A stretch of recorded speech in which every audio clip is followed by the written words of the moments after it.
sudah menyatakan bahwasanya pasalnya ada di tempat ini. Teriakan ibu ini terus dilakukan di lokasi pembangunan bendungan Pamukulu di Kabupaten Takalar, Sulawesi Selatan. Ia bersama warga Kabupaten Goa melakukan unjuk rasa, nekat menerobos masuk ke kantor proyek bendungan. Mereka kesal karena tidak ada satupun perwakilan dari pejabat pembuat komitmen pengadaan tanah yang mau menemui warga. Warga meminta kejelasan pembayaran ganti rugi lahan seluas 47 hektar milik warga yang dijanjikan. 130 bidang lahan warga sudah dalam pengerjaan, namun belum menerima pembayaran ganti rugi. Tuntutan kami hari ini adalah kemudian untuk secepatnya melakukan pembayaran terhadap lahan kami yang kurang lebih 47 hektar ini. Sampai hari ini tidak ada kejelasan tentang lahan kami.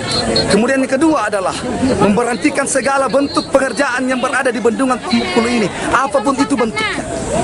Kemudian yang ketiga adalah meminta kepada pihak balai untuk mempertemukan kami dengan Badan Pertanian Nasional Kabupaten Goa supaya ada titik terangnya ini barang.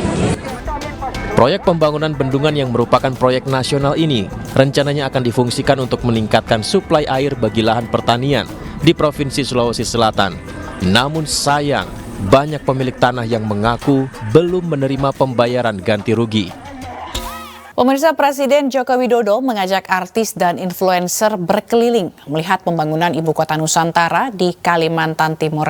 Jokowi berharap selalu ada groundbreaking atau peletakan batu pertama proyek di IKN setiap bulan.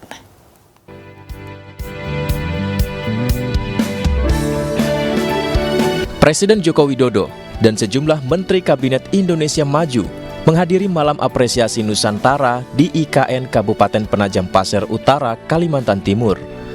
Sejumlah artis nasional dan influencer juga hadir. Acara diawali penampilan tari tradisional dan hiburan musik. Sebelumnya Presiden mengajak para artis dan influencer berkeliling melihat pembangunan IKN. Presiden menjelaskan perkembangan pembangunan hingga menunjukkan letak istana Presiden. Mereka yang diundang pun memberikan tanggapan positif. Walaupun saya bukan asli, keluarga saya bukan suku asli dari Kalimantan, tapi saya lahir di pulau ini waktu itu, orang tua saya lagi kerja di sini. Jadi buat saya ada rasa kebanggaan sendiri untuk lihat bahwa Indonesia itu selalu full circle. Sayangnya dari sini sekarang saya lihat di sini dibangun dan dijadikan pusat kenegaraan. Jadi ada kebanggaan tersendiri untuk bisa datang ke IKN. Yang bilang katanya IKN itu hoax. IKN itu baru jalannya aja belum ada, Mbak Asri. Kok ke IKN katanya nggak ada apa-apa. Yang hoax ibu-ibu ya, nih ya, ibu-ibu kepo banget Asri. Makanya aku kemarin untuk lihat bagaimana keadaan di sini. Ternyata ini kantornya Pak Presiden aja udah 38%. Nah, kemudian di acara peresmian Hotel Vasanta, Jokowi berharap selalu ada groundbreaking atau peletakan batu pertama proyek di IKN, sehingga pembangunan di IKN bisa dikebut. Putra Presiden Jokowi, Kaisang Pangarep, resmi bergabung dengan partai yang berbeda dengan ayah dan kakaknya. Hari ini Kaisang menerima kartu anggota.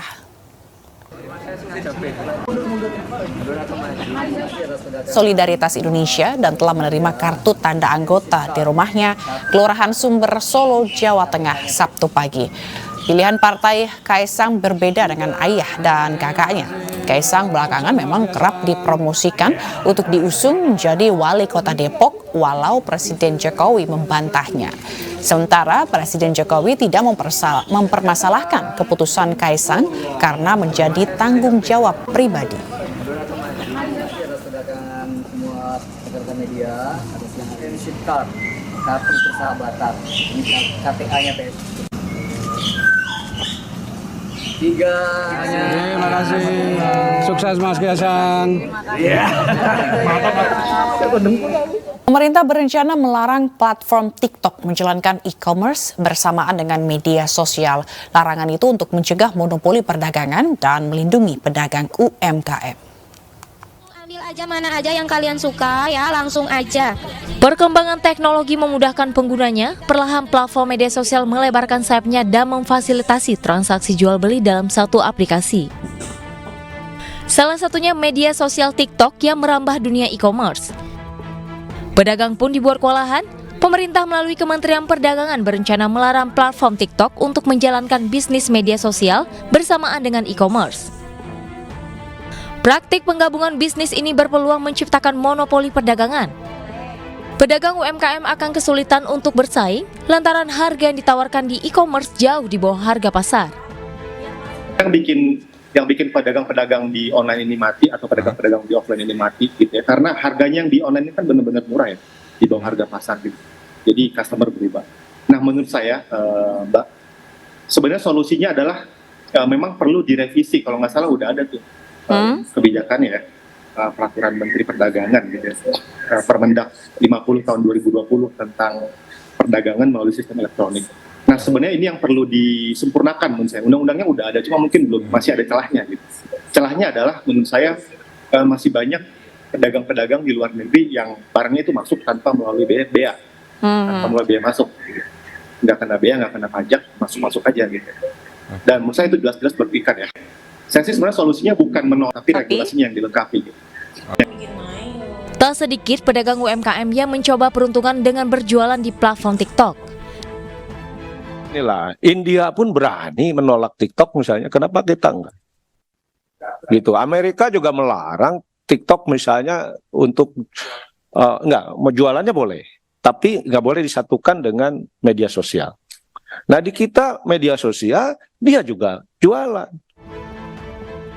Nantinya, pemerintah juga akan mengatur cross-border commerce, di mana retail luar negeri tidak boleh menjual produknya langsung ke konsumen. Tim Liputan iNews melaporkan. Sementara itu, pemirsa, Presiden Joko Widodo menanggapi kegaduhan TikTok Shop yang berlangsung dalam beberapa waktu terakhir. Menurutnya, TikTok seharusnya cukup menjadi media sosial, bukan media ekonomi. Ya, ini baru disiapkan, itu kan lintas kementerian dan ini memang baru ininya finalisasi di Kementerian Perdagangan. Karena kita tahu itu berefek pada UMKM, pada produksi di usaha kecil, usaha mikro dan juga pada pasar. Pada pasar, di beberapa pasar sudah mulai anjlok menurun ya karena serbuan mestinya ini kan dia itu sosial media, bukan ekonomi media gitu. Itu yang Komitmen Partai Perindo terhadap masyarakat kembali ditunjukkan melalui berbagai program. Di Manado, Sulawesi Utara, Partai Perindo memberikan gerobak dan modal usaha kepada pedagang kecil. Sementara di Karangasem, Bali, Partai Perindo mengerahkan mobil ngayah dan ambulans mendukung kegiatan keagamaan umat Hindu.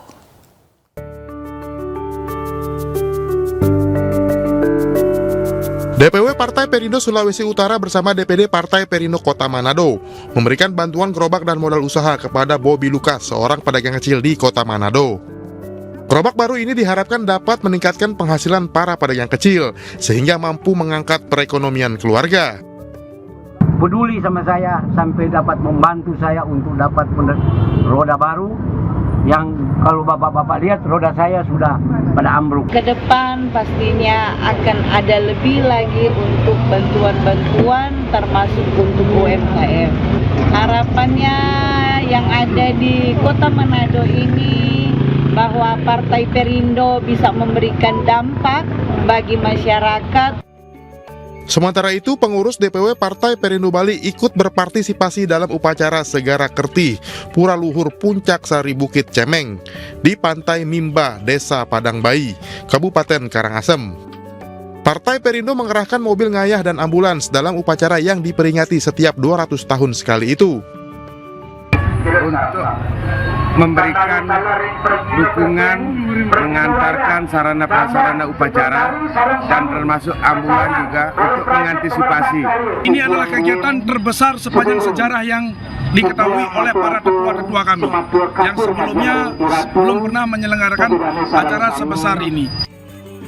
Kontribusi ini merupakan bentuk nyata partai bernomor urut 16 ini untuk mendukung kegiatan pelestarian adat dan seni budaya.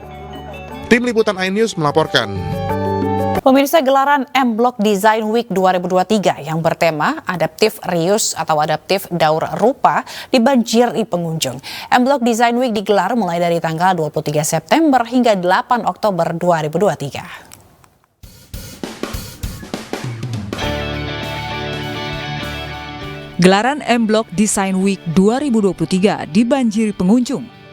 Gelaran ini bertajuk Adaptive Reuse atau daur rupa. Tujuannya agar melakukan pemanfaatan kembali benda atau bangunan secara adaptif untuk tampilan baru. Event ini merupakan gelaran perayaan lintas disiplin desain, mulai dari arsitektur, fashion, desain grafis, desain produk, hingga fotografi. N-Block Design Week menghadirkan beragam pameran dari 15+ desain produk dan 5+ desain fashion yang merupakan tema daur rupa. Karena kami ingin memberi atau mengingatkan lagi kepada publik kesadaran tentang kepedulian kepada lingkungan.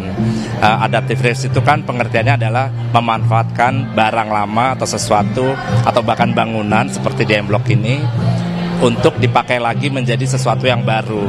Umumnya orang kalau melihat barang lama, barang yang sudah kok kayak udah jelek ya, udah nggak ada gunanya, atau bangunan udah lama, mau bikin yang berbongkar aja deh gitu. Nah, itu kita tahu bahwa itu tidak ramah lingkungan kan. Gitu. Nah, makanya di sini isu atau topik adaptive reuse itu kami munculkan supaya mengingatkan lagi ke publik bahwa kita harus lebih memperdulikan lingkungan gitu ya.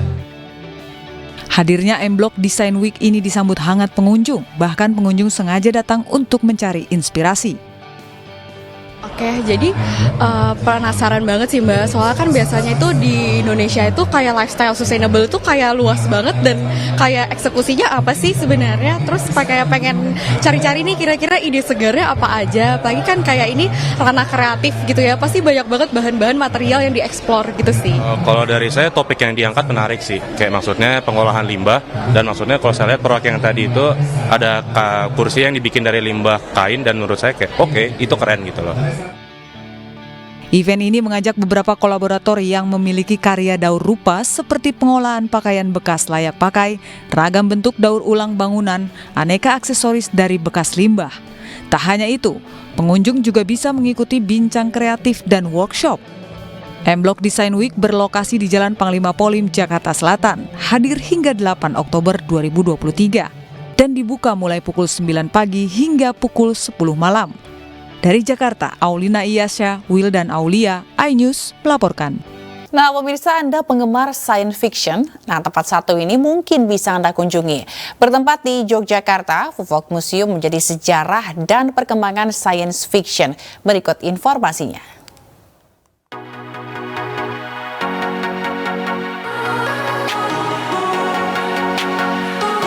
Sering terpilihnya menjadi tempat riset dan kegiatan bidang seni, astronomi, serta sains antariksa, baik nasional maupun internasional, Fufok Lab menjelma menjadi museum yang berfokus pada pengumpulan benda-benda atau artefak bidang astronomi dan sains antariksa.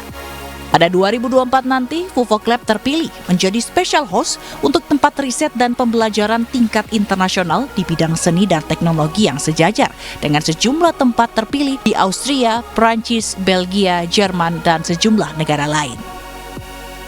Kami menamakan sebuah museum dengan nama Fufok Museum ini yang nantinya akan kami bangun sebuah tempat yang proper di mana kami akan membuat satu narasi besar yang kemudian bisa diintegrasi dengan banyak komunitas, banyak pecinta barang-barang kuno misalnya, atau science fiction yang dulu juga pernah hadir dan pernah berkembang sangat pesat di Indonesia, yang sekarang seolah-olah hilang. Kita mempunyai satu fokus tertentu dalam mengumpulkan artefak-artefak atau benda-benda yang berhubungan dengan science fiction ini. Tidak semuanya kita kumpulkan, tapi yang khusus tentang tematik astronomi, space science maupun space exploration.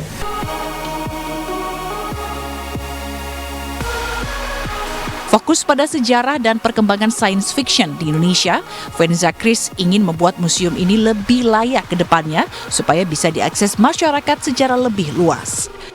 Kini Fufok Museum memiliki lebih dari 5.000 artefak yang berasal dari seluruh penjuru Indonesia. Lebih kurang sekitar 20 tahun kami mengumpulkan dan kami berburu untuk membuat semacam database. Ada robot, ada gamebot, pinball, buku-buku, komik, novel, gambar umbul, perangko, bahkan mata uang, dan juga masih banyak lagi artefak seperti kaset, CD, laserdisc, dan VHS atau tape yang kemudian masih bisa diputar, masih terjaga dengan sangat baik. Ada banyak komunitas, teman-teman, dan juga jejaring yang membantu kita dalam mengumpulkan artefak dan benda-benda ini. Selebihnya kita akan membuat satu tempat yang proper dan kita ingin mengangkat bahwa Indonesia punya daya tarik dan punya potensi yang sangat besar dalam membuat narasi-narasi dalam perkembangan science fiction. Nantinya, museum ini akan mengetengahkan jejak sejarah perkembangan science fiction dengan tema astronomi dan space science di Indonesia. Hal ini akan menjadi yang pertama di Indonesia dan bahkan di Asia Tenggara. Dari Yogyakarta, Tim Liputan iNews melaporkan.